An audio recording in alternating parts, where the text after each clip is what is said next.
You're listening to Old Time Radio USA's annual holiday programming of an Old Time Radio USA Christmas, brought to you by the WOTR Radio Network and me, Santa.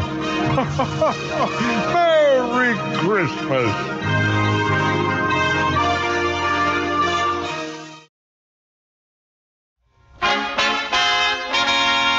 Theater presents Irene Dunn, Victor Jory, and Rita Johnson.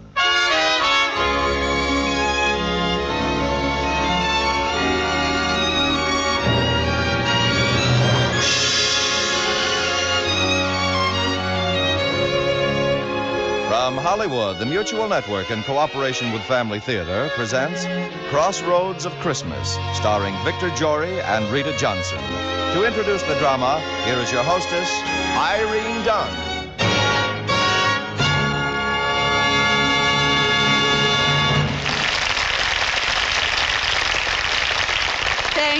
Thank you, Tony Lafrano. A Family Theater's only purpose is to bring to everyone's attention a practice that must become an important part of our lives if we are to win peace for ourselves, peace for our families, and peace for the world. Family Theater urges you to pray. Pray together as a family. And now to our drama, The Crossroads of Christmas, starring Victor Jory as Matthew and Rita Johnson as Sarah.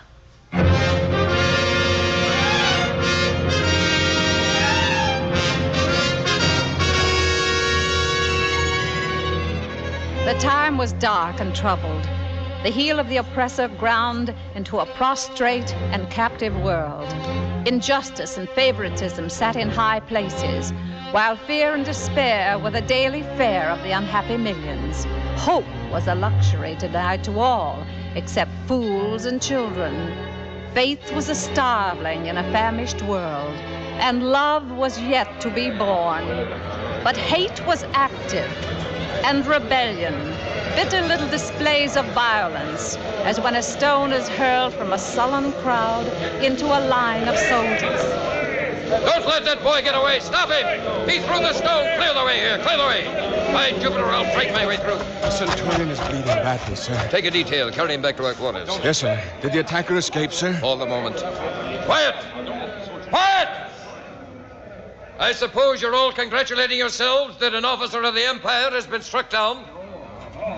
Let me tell you that your greasy satisfaction is premature. I saw that young dog, and I know it was not an accident that he got away.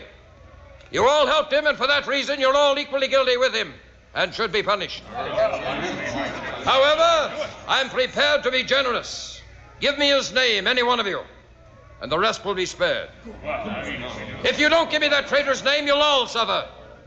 No one is to leave this marketplace until I'm told who it was who hurled that stone. Is that clear? I'll give you a few moments to contemplate the futility of resistance. Then, if no one has supplied me with the boy's name, we shall begin systematically flogging you, one at a time, until every treacherous back in this marketplace is bleeding. There's your choice. Supply the information or suffer the consequences.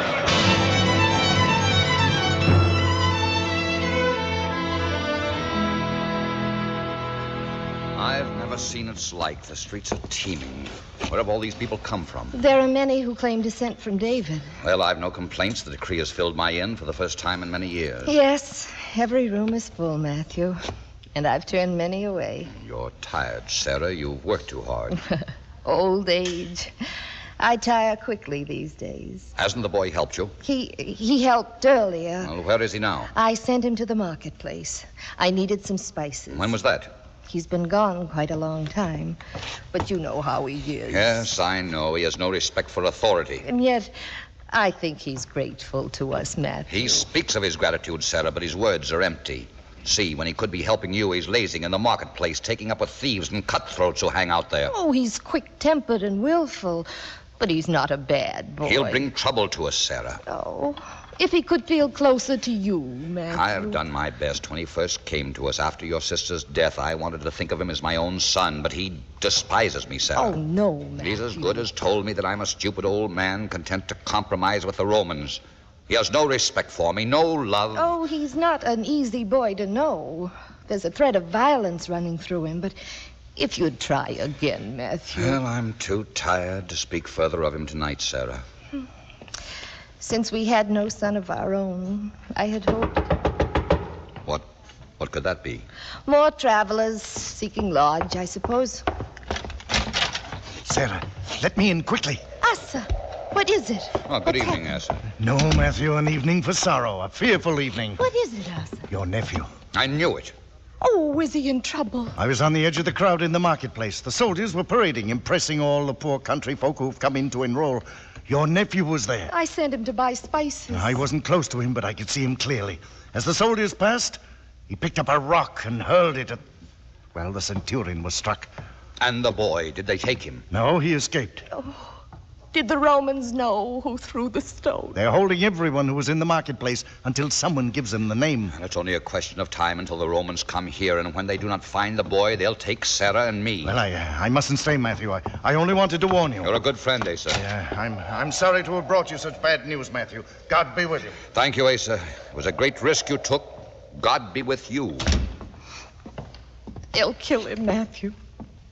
There's nothing we can do to save him. Or to save ourselves. He's not bad. He strikes out with no thought of consequences for others. It's the Romans. They've come for him. Oh, I've never known a Roman to knock so gently. We know nothing of him. Do you understand? We're not in sympathy with him or his ideas. I beg your pardon. I know it is late, but I'm seeking a night's lodging for... We're full. No rooms left. It's the same wherever we ask.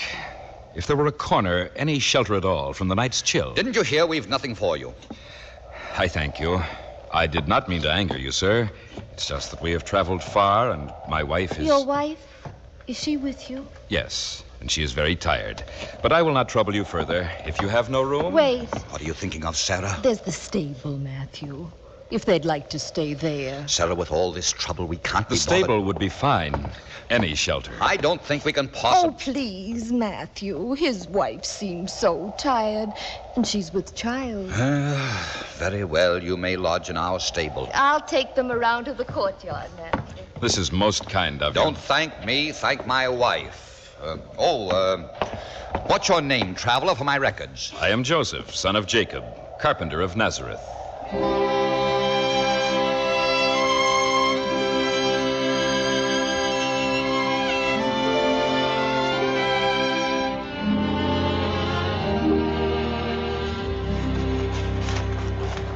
If there's anything else I can do, call me.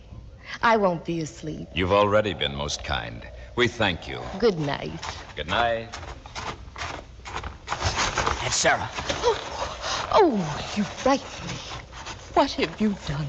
What have you done? Have the Romans come for me? No, but Asa says they'll be here soon. We thought you had gone into the hills. I didn't have any money, Aunt Sarah. What were you thinking of? Why did you do such a thing? I don't know. I couldn't help myself. I stood there watching them strut past, pushing us off our own streets, lords of the earth, and all of us no more than dirt under their feet. I had to do something. Oh, they'll kill you. How did we fail you? I so hoped when you came to us. Does Uncle Matthew know? Yes. And he disowns me? He's worked all his life to build something here, and So now... long as he's comfortable, he doesn't care how the Romans kick the others. What are you going to do? If I could hide until they've searched the inn, and then with money and food get into the hills. Where could you hide that the Romans wouldn't find you? There's a place in the stable behind the stalls. No, you can't hide in the stable. There are lodges. Lodgers? You mean in his greed, Uncle Matthew now rents the stable? The inn was full, and this poor carpenter from Nazareth came to the door, and I persuaded your uncle to let them stay in the stable. His wife is with him, and she just gave birth to a son. Then it's hopeless. I might as well give myself up to the Romans, but I'll go down throwing more rocks. No. We'll talk to your uncle. Maybe he'll be able to help you out. I don't count on his help. Well, come inside at least. Someone will see us standing here in the courtyard now. Come in.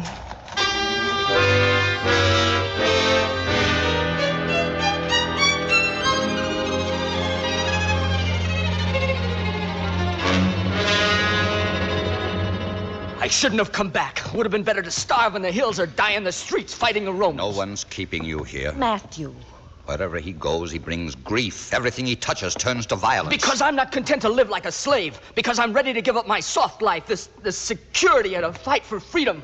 Because I think of someone besides myself. You're the most selfish kind of person. To cut a dashing figure, to set yourself up as a hero, you bring the Roman lash down upon dozens of innocent backs. Someone has to strike out at them. No one beats the Romans at their own game. Hit one of them and they'll crucify a dozen of us. Because you hurled one stone, we're all marked as criminals and may die for it. I don't care. As long as I live, I'll fight. And if it means killing, I'll kill. Oh, don't talk that way. You've gotten used to compromising. Well, that's not for me. I've chosen my way. Freedom at any cost. Your way will carry you to a Roman cross. If not now, later. Oh, well, we mustn't waste time in quarreling. We must plan his escape. I can never get through the gates now. He thought of hiding in the stable. But the Matthew. travelers from Nazareth are there. The carpenter looks to be a kindly man. If I asked him, explained about the boy... I'd not be in their way. I could hide in the straw behind the manger. The Romans will find him no matter where you hide him. And it will mean that we must lie to them. Matthew, he's my dead sister's only son. Oh, right. Hide him in the stable if the Nazarene will let you, but don't expect to save him, Sarah. Don't expect to save him.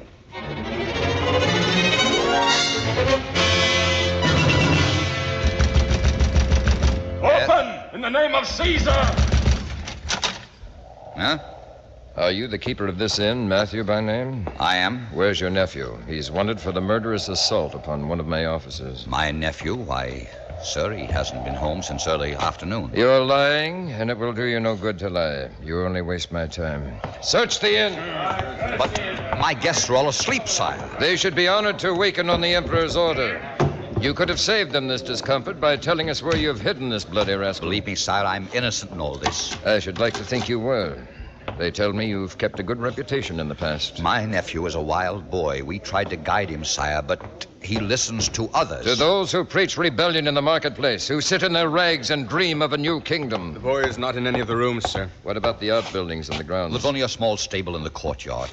Search the stable. Yes, sir. But there's a poor carpenter there. His wife has just had a child. Do you think... Well, business must be good, innkeeper. You even rent your stable. Everyone has come to be enrolled. Yes, I think I'll have a look at this stable myself. You're wasting your time, sire. Let me be the judge of that. Show me this stable.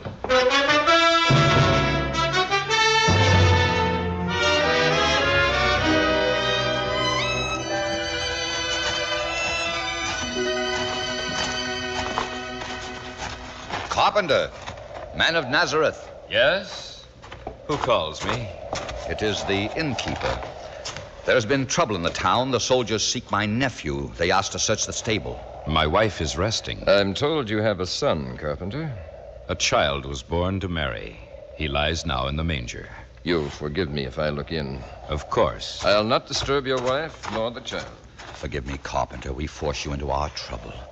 You know that if the boy is found, you will be implicated. You did not refuse us haven after we had been turned from a dozen other doors. We could not refuse him. Carpenter, you have a most unusual child. A new baby. And yet there is something about him. Congratulations. It seems, innkeeper, that you were telling the truth. Lucky that you were. My wife and I are deeply sorry, sire, that our nephew has made this trouble. We'll catch up with him. It may take time. But these violent young fools always pay our price. He struck once, he'll strike again. And eventually he'll pay. I know, sire. Carpenter, my apologies again for disturbing your wife and the child. Good night. Good night. He's not here. Return to the garrison at once. They're leaving. Your nephew is safe. But he must still get past the guards at the gate and into the hills. He will find a way. You know, Carpenter, I never before heard a Roman soldier apologize, but he did to you for disturbing your wife and child. Strange. I'll tell your nephew it is safe to come out now. Wait. Listen, some new disturbance. Or perhaps the soldiers are coming back. No. No, these are not soldiers. They look to be shepherds. Yes, and Sarah's with them. Sarah, what is it? Matthew, These are shepherds from the hills. They have come into Bethlehem because... Because an angel of the Lord appeared to us. An angel of the Lord? Oh, you don't believe us. And in truth, friend, we are hard-pressed to believe what we have seen this night. Uncle Matthew, the soldier's gone. Yes, they're gone.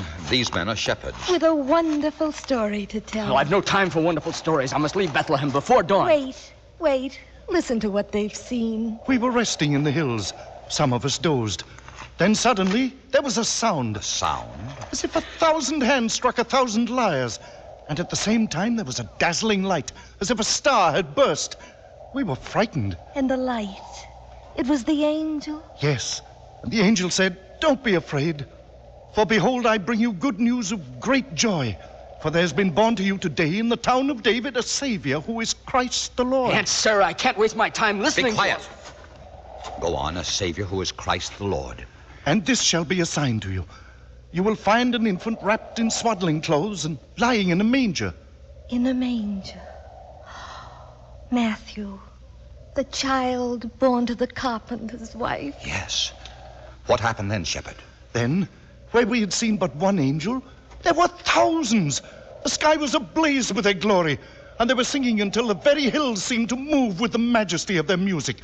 "Glory to God in the highest, and peace on earth to men of good will." You think they spoke of the Messiah, our deliverer? We do. We've come to Bethlehem to see this thing that has come to pass. Tonight, a child was born in this stable. He lies now in the manger. Carpenter of Nazareth, you have heard what these good shepherds have said. I have heard. May we see the child again? It is not for me to keep you from seeing him. But please remember that she is very tired. We'll remember.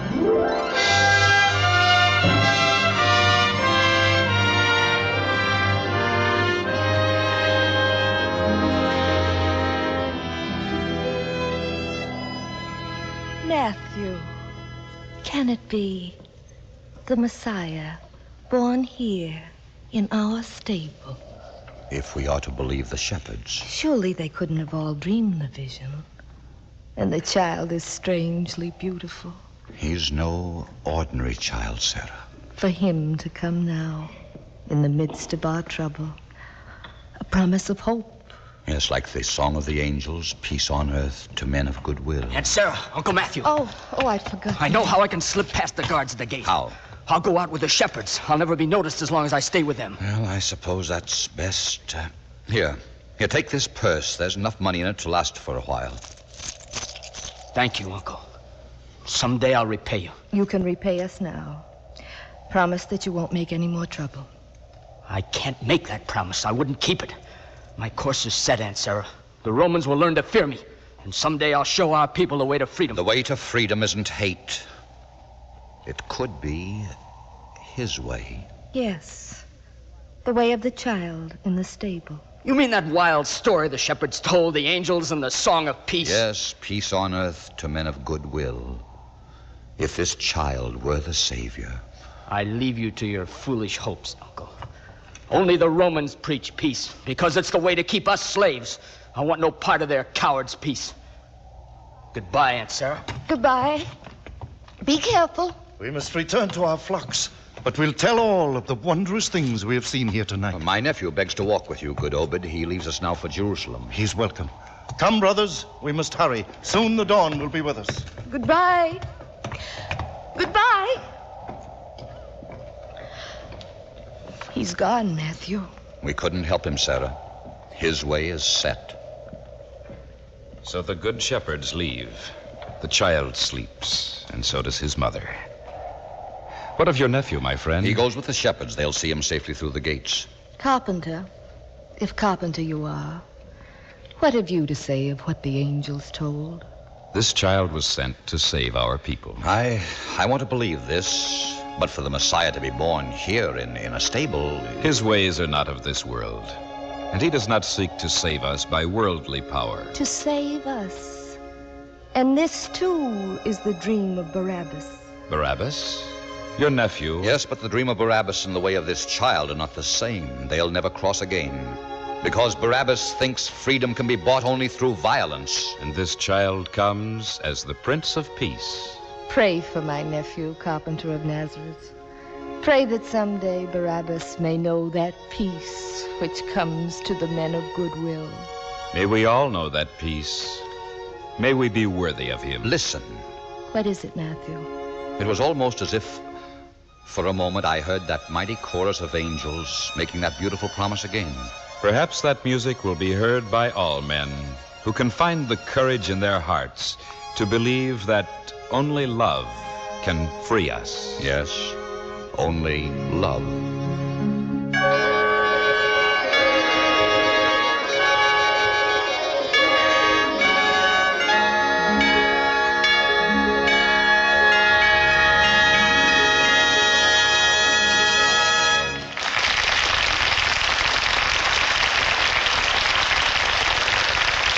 This is Irene Dunn again.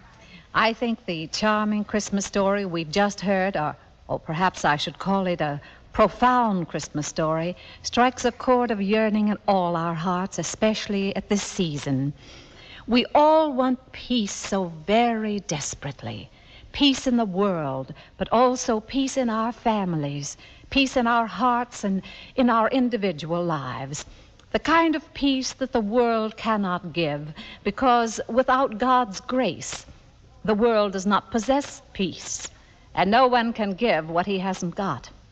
Family Theater believes that to find true and equitable and abiding peace, whether among nations or in families, we must all of us turn to the divine source, the only fountainhead of peace, which is God. Peace on earth. Yes, but note the condition: to men of goodwill. That is why Family Theater urges us all to pray with goodwill, and to pray together as families. Only in that way have we any chance to attain peace. The family that prays together stays together, and a nation at prayer is a nation at peace. More things are wrought by prayer than this world dreams of.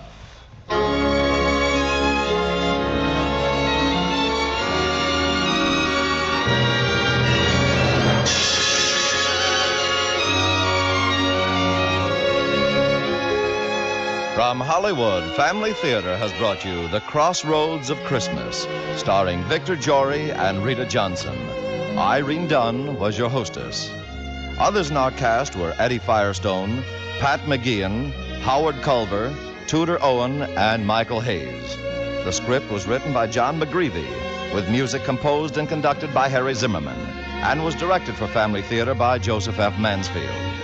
This series of Family Theater broadcasts is made possible by the thousands of you who feel the need for this type of program, by the Mutual Network, which has responded to this need, and by the hundreds of stars of stage, screen, and radio who give so unselfishly of their time and talent to appear on our Family Theater stage. To them and to you, our humble thanks. This is Tony LaFrano expressing the wish of Family Theater that the blessing of God may be upon you and your home, and inviting you to be with us this coming Sunday when Family Theater will present a special hour-long Christmas program, The Joyful Hour, starring Lecha Albanese, Ann Blythe, Scott Brady, McDonald Carey, Jeff Chandler, Perry Como, Gene Crane, Gene Cagney, Bobby Driscoll, Steve Dunn, Jimmy Durante, June Haber, Ruth Hussey, Bill Lundigan, Rita Johnson, Betty Lynn, Stephen McNally, Nan Merriman, Ricardo Montalban, Gigi Perot, Maureen O'Sullivan, Rod O'Connor, Brian Sullivan, and Robert Ryan. Check your local paper for time.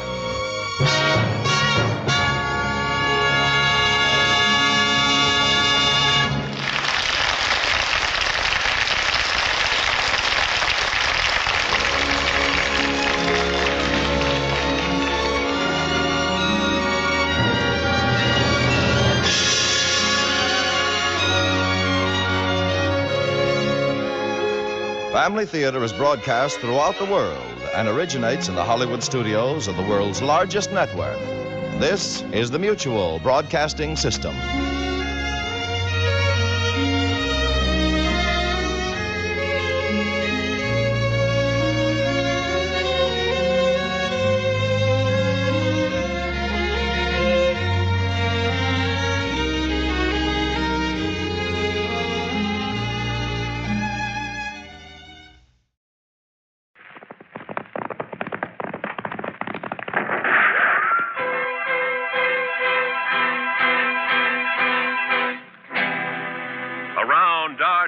and in the territory on west, there's just one way to handle the killers and the spoilers, and that's with a U.S. Marshal and the smell of Gunsmoke.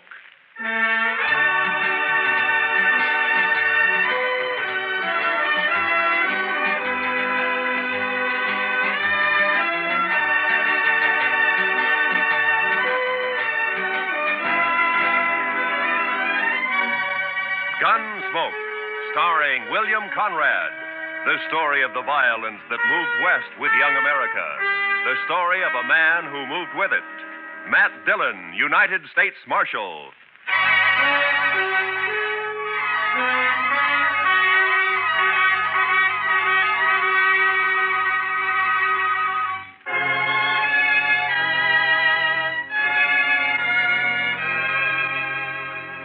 Everything was all right until about a mile north of the Cimarron. That's when my horse got a hoof caught in a frozen dog hole and broke his leg. So I had to shoot him. It made me feel awful bad. I didn't feel any better thinking about the walk ahead of me. Close to 40 miles to Dodge and carrying my saddle all the way. Guess I'd been on the trail about an hour. Near as I could figure, it was around 3 in the afternoon. And I'd ease the saddle off my shoulders for a rest and a smoke. And that's when I saw the stranger riding up from the way I'd come. He was tall and thin, and his horse was taller and even thinner. And they made quite a pair.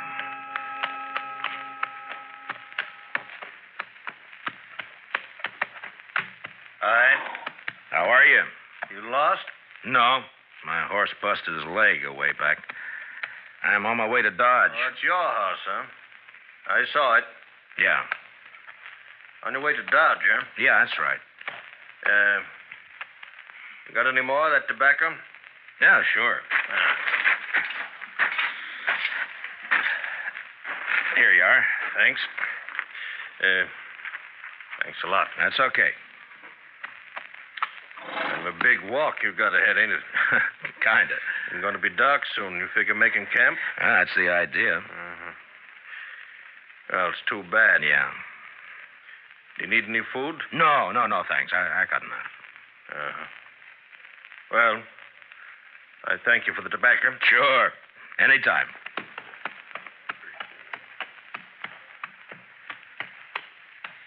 Hey. Yeah? Not saying this beast won't drop dead from the shock, but do you want to climb on behind? Save you a piece of boot leather for a while, anyway. Why, I'd be much obliged if you think that animal of yours can carry us. Well, she won't mind. Should have been dead a long time ago, except she don't know it. If you don't mind. Well, okay. Thanks. Here, will you hold my saddle till I get up, huh? Yeah, give it here. Yeah. Can you manage the saddle? Yeah, give it. Yeah, I got it. Now, let's go. There. You heading for Dodge, too? Not in particular. Just north. Uh-huh. This beast'll do about 10 knots with the wind behind her, but we ain't gonna get more than 5 with this load. You ain't in no hurry, are you? Well, I was kind of hoping to get back tonight. It's Christmas Eve, you know. Oh, yeah, that's right, ain't it? Yeah. That backbone of hers sticking it to you? Oh, no, it's okay. Thanks. Notice that tin do-jigger tied to you. You with the law? Yeah, I'm a U.S. Marshal. My name's Matt Dillon. That's so. I never seen a marshal on foot. Well, it happens sometimes. How is it you're down this way? Ain't it a mite off your course? Hmm? So you marshal down here as well as Dodge? No, I just took a prisoner across the Cimarron into Oklahoma territory. Turned him over to the Army there. Did, huh?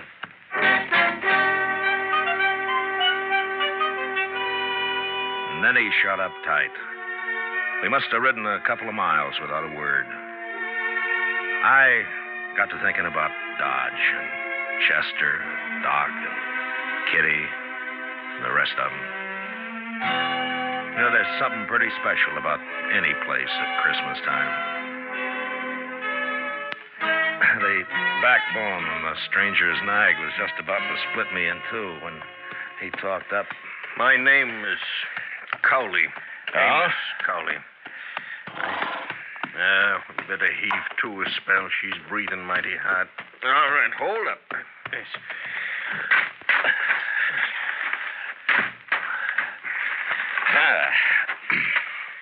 Yeah, it's getting a little chilly, isn't it? Yeah. Could I trouble you for another smoke? Oh, sure. Here you are. I thank you. Say, what's it like in Dodge? What? Dodge. What's it like? Oh, it's like any other town, I guess. Pretty big, huh? Well, yeah, I guess so. Not so big as New York, though. Oh, no, not as big as that. You know, I haven't been in a big town now for more than 10 years. Oh, is that so? No. Been down in the territories, drifting. Thought I'd move up north this time. Maybe go back east. So you're from the east, huh? Some time back. Say, what's it like? What? Well, Dodge, any town. At Christmas. Same as it used to be? Well, I guess so. What do you do? Well, same as most people, I guess. What most people do at Christmas. Well, that ain't saying a lot. What are the folks like? And what does it look like? I just kind of like to know. Well, I don't know. Well, there's Front Street. That's most of Dodge right now. Of course, it's getting bigger all the time. Do you have any kids? No, I'm not married. Kids have fun Christmas. Yeah, they do. That's certain.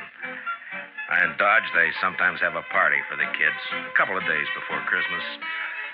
Kids like that. And then everybody gets feeling good, looking forward to Christmas Eve. Like last year.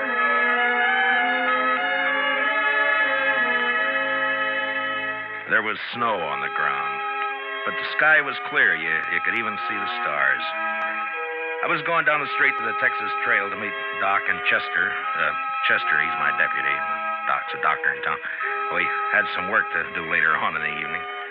You could see the light shining behind the curtained windows, and almost everybody had a sprig of holly berries hanging up. They got some from the east a couple of days earlier. I remember running into John Bumby. He's a kind of general handyman in Dodge. Never says much, but he sure had a lot to say that night. Oh, hello, Marshal. Oh, hi, John. A lovely night for Christmas Eve, isn't it? It certainly is, John. Yeah. Pretty fine night. Peace on earth, goodwill to men. Mr. Dillon? Yeah, that's the way it should be, John. You know, Marshal, this is going to be quite a night for me. Yes, sir. Oh, is that so? Oh, yes, sir. Tonight, I'm asking Mrs. McNish to become Mrs. Bumby. What? Mm-hmm. Well, John, I didn't know that. Oh, I know it's been a mighty fast secret, but I'm popping the question tonight. Well, I wish you a lot of luck, John. Hey, I'll tell you what. Come by to the Texas Trail later, and we'll have a drink on it. Oh, I will. I really will, Marshal. You're good and kind, Marshal. Good and kind. Merry Christmas, Marshal Dillon. Merry Christmas. Well, the same to you, John.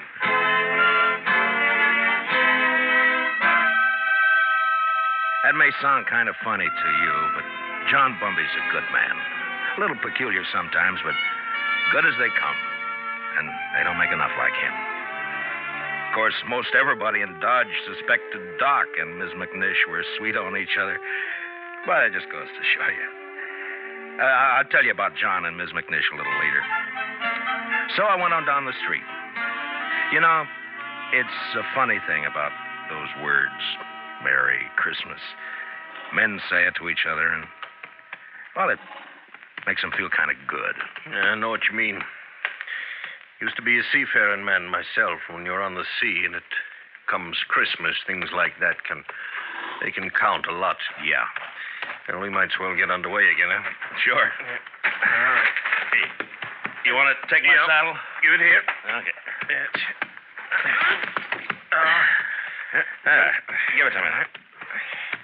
Okay. Come on. I guess you'll miss it in Dodge tonight. Won't you? Well, if you could get a little more out of this nag of yours, we might make it tonight. No, there's not a chance. She'll be on her beam ends pretty quick. She's been on a long reach since sunup. Oh. Mighty bare country up this way. All right, depends on what you're used to. Well, mighty bare where I've been, too. It's not like the sea. That's always different. How come you left it? I always heard a sailor doesn't ever get it out of his blood. The sea? Guess you can get it out of your blood, all right. You got the right reason you can. Yeah, I guess so. Hey, you trying to get something out of me? Well, no. Get what? I would just remark. You want to ride with me? I don't want any talk about the sea. Well, you brought it up. Get it.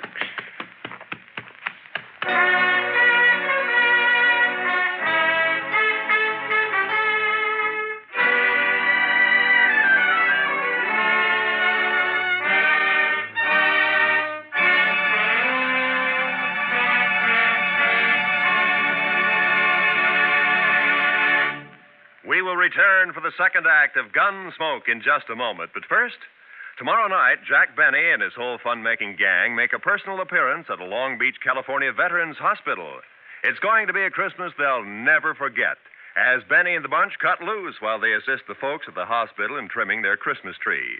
Be sure to join the fun tomorrow night on CBS Radio, when it's Jack Benny time all across America. Now for the second act of Gunsmoke.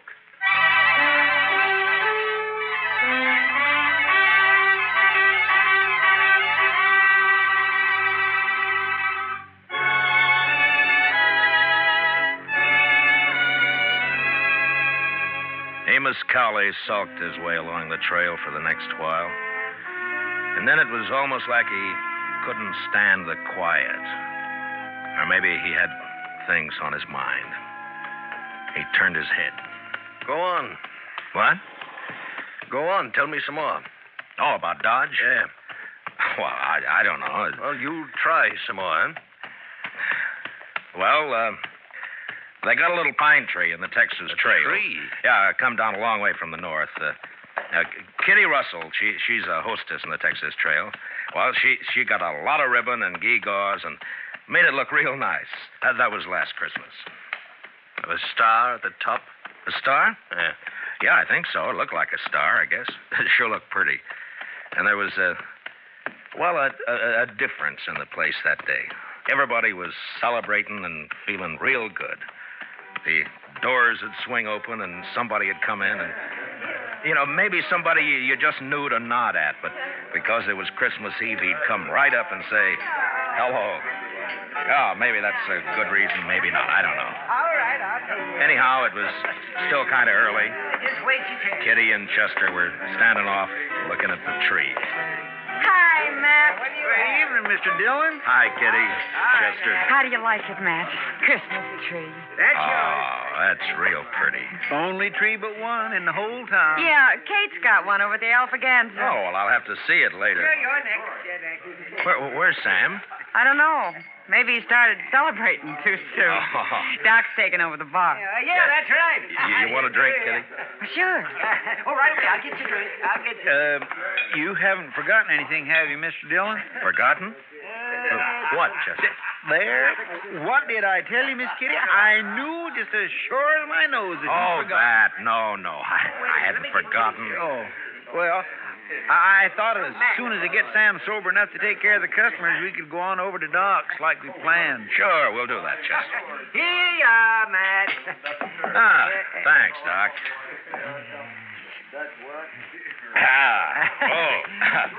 Well, it's still snowing out? No, it stopped. Where you going, Kitty? All right. Just want to look outside.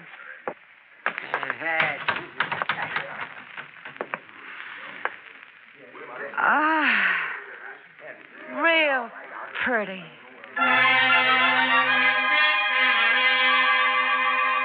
Man thinks of a lot of funny things that don't mean much. Kitty standing at the door, sniffing the cold air, and the warmth inside, and the whiskey in me. It was a good feeling.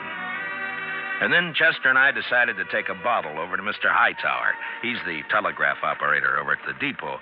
He runs a printing shop on the side. Say, Mr. Dillon? Yeah, Chester. Do you mind if I stop by the church for a minute? No, I don't mind. I just feel kind of right tonight, Mr. Dillon. Figure I ought to thank somebody for it.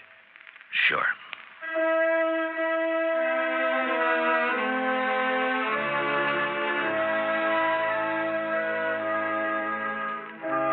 So we stopped by the church. I've never been much of a man for church, I guess, but I went along with Chester. Wasn't anybody else there, just the two of us. Guess we sat for 10 minutes in that place. Chester a little way off with his head bowed. You know, there's a lot of peace in a church. Maybe it's the quiet. Maybe it's the good that people find in there. Whatever it was, it made a man feel glad about pretty much everything. I haven't been in a church since I don't know when. Oh, is that so? Heave to me. Well, she's becalmed again, mister. Okay.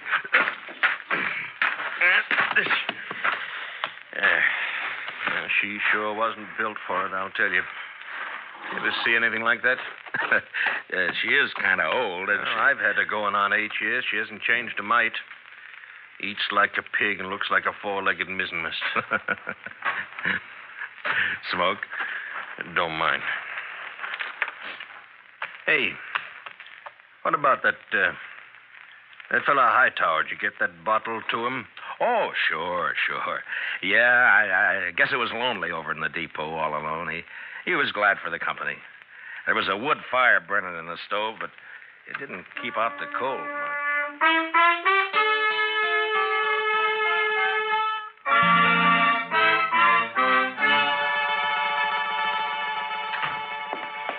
Well, how are you, gents? Merry Christmas. Well, how's it going, Mr. Hightower? Oh, slow, Marshal, slow. Bit of excitement about an hour back, though. That so? Yeah, 9:15 got stuck between here and Hutchison. Lots of snow back there. They getting her out? Oh, sure, they're trying, but I'm sure glad I'm not on it. It's going to be a cold night on that train. Well, it's kind of chilly in here, isn't it, Mr. Hightower? Any warmer, and I'm going to sleep. Well, say, we brought you over a bottle of Irish for company. Jameson's. Well, I declare I was just thinking about a tot before you boys come in. Now, that's real friendly. Will you have a drink with me? We sure will. Let's open her up, huh? A couple of glasses up on the shelf there, Chester. Get them down, will you?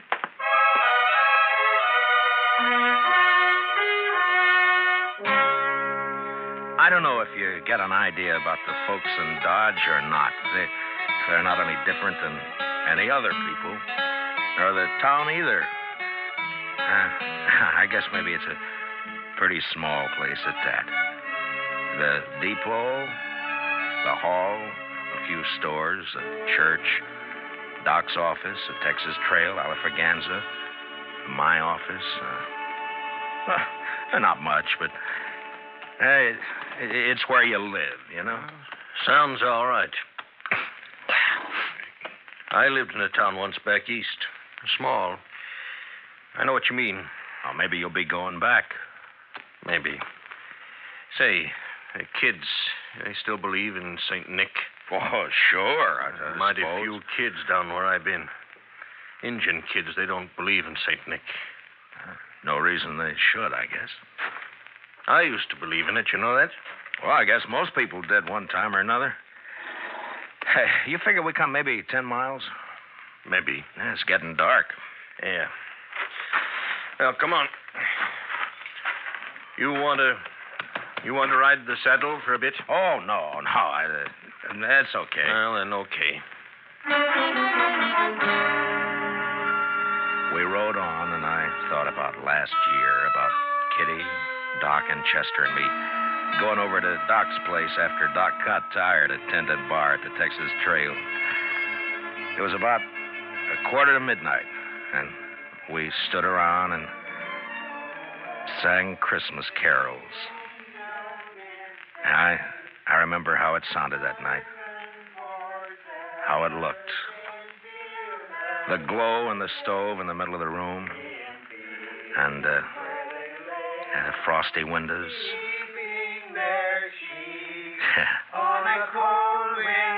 Yeah, it was Christmas Eve, all right. Was so deep.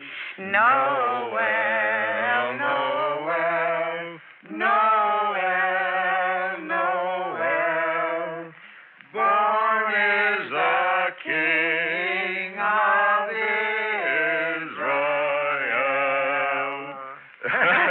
Say, that was fine. That was just fine. Yes, it was. Oh, gee. Say, now, what do you say if we... Listen. Huh? Huh? Oh. Merry Christmas. Merry Christmas. Merry Christmas. Merry Christmas. You know, I feel sentimental. That's exactly what I feel. I feel sentimental. I know what you mean, Doc. I surely know. Okay, Doc.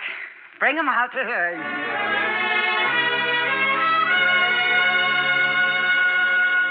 And I remember how Doc scuttled over to the bureau and brought out some packages. The presents weren't much, but it didn't matter what they were. And when we'd finished opening them, it was Chester who said what we were all thinking. I just want to say, Miss Kitty, Doc, you, Mr. Dillon, I just want to say that this is the best doggone Christmas I ever had. And that's what I want to say.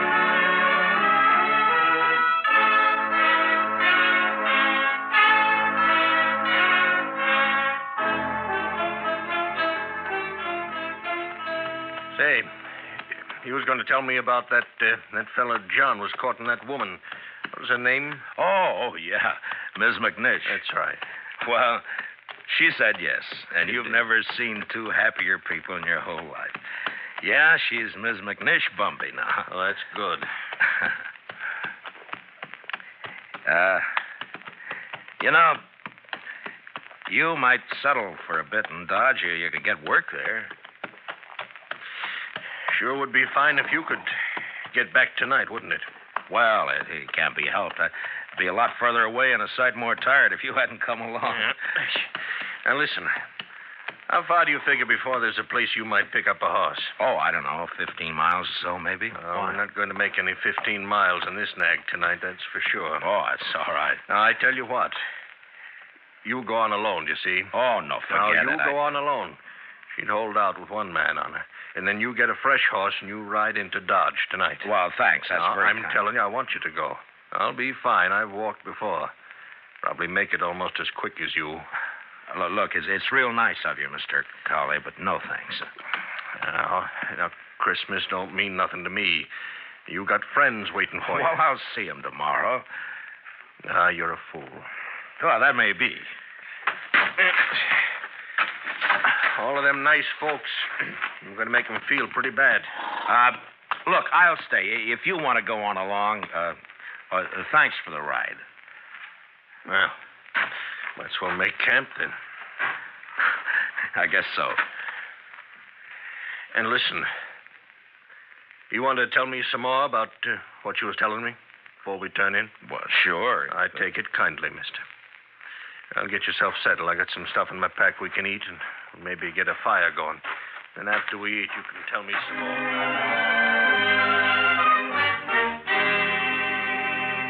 We made a fire and then shared what we had for supper. He seemed to soften up after that, and we talked for a couple or 3 hours.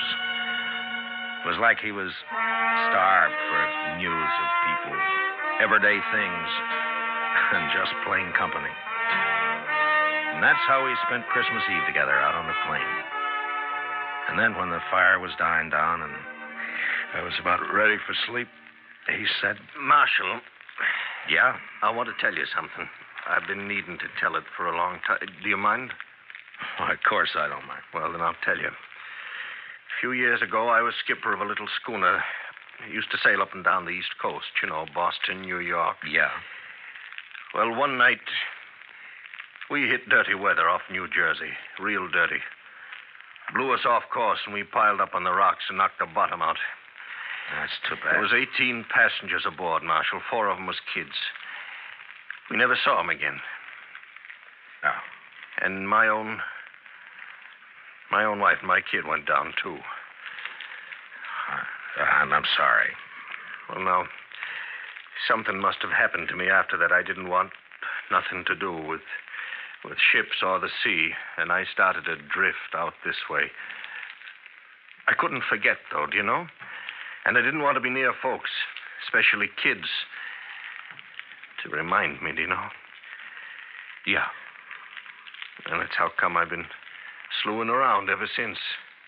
Sure, I understand. Just kind of wanted to get it off my chest. Sure.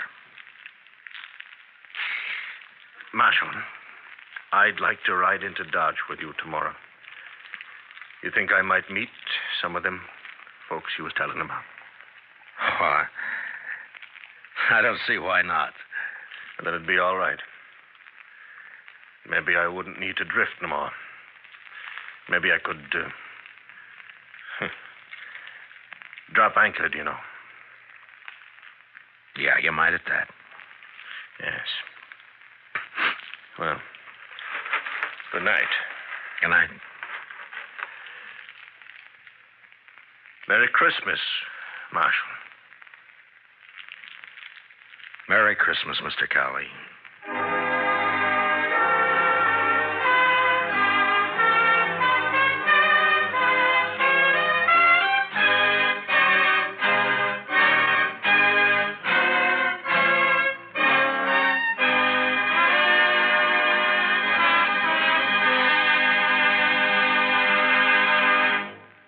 Gunsmoke, under the direction of Norman MacDonald, stars William Conrad as Matt Dillon, U.S. Marshal. Tonight's story was specially written for Gunsmoke by Anthony Ellis, with music composed and conducted by Rex Corey. Featured in the cast were Lawrence Dobkin, with Harry Bartell and John Daner. Parley Bear as Chester, Howard McNear as Doc, and Georgia Ellis is Kitty. Gunsmoke is heard by our troops overseas through the worldwide facilities of the Armed Forces Radio Service. Join us again next week as Matt Dillon, U.S. Marshal, fights to bring law and order out of the wild violence of the West in Gunsmoke.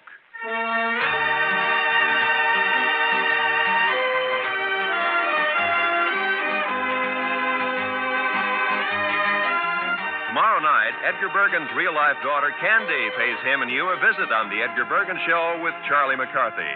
Candy and Charlie hit it off fine, but Edgar has cause to regret his hasty decision to invite his 6-year-old daughter into the show, especially when she starts throwing her voice.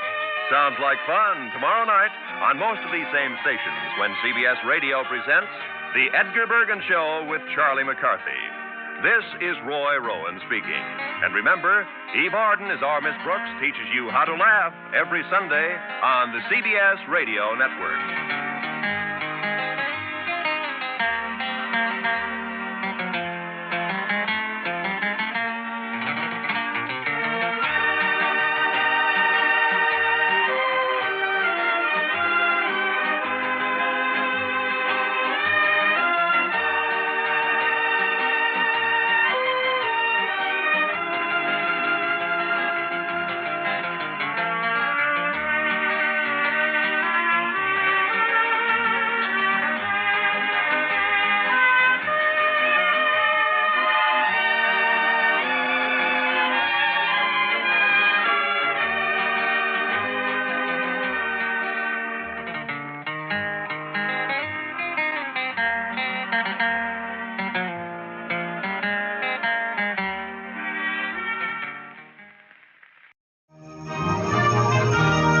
To more great Christmas episodes as an old-time Radio USA Christmas continues.